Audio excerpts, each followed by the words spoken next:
Hey everyone, so today I'm painting with my homemade black tourmaline paint, watercolor paint. I'm loving the textures and the granulation that I'm getting from this.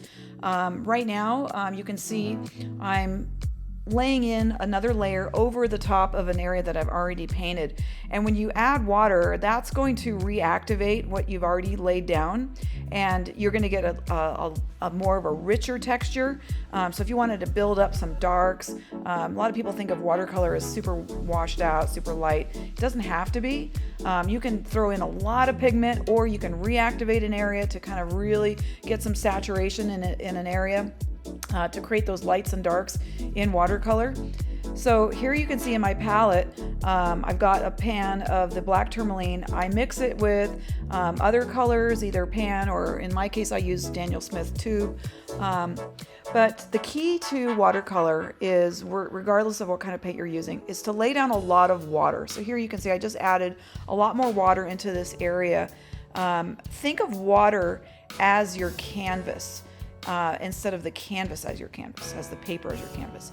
The water gives the paint a place to go and expand and do what it's designed to do. There's so much mineral in this paint and in a lot of paint that watercolor paint that you'll be working with.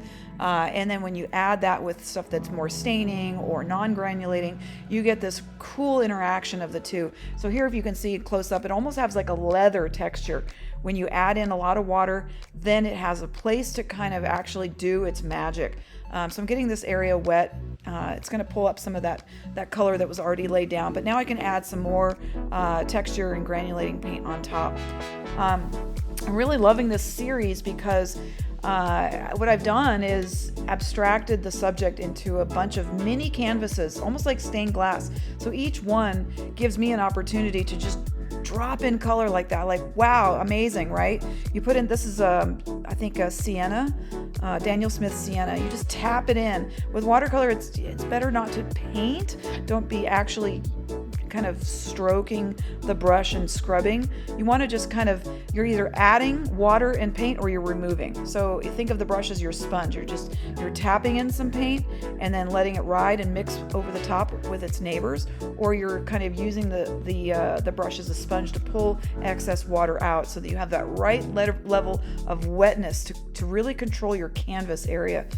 So here you can see I'm dropping in a little bit of My Marie blue, I believe. I believe this is their violet, but oh my gosh, look at that. Just crazy amount of saturation.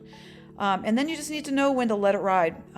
You get an area wet, and then you just tap in your tourmaline, tap in some paint, and then just let it heal and just enjoy the magic result.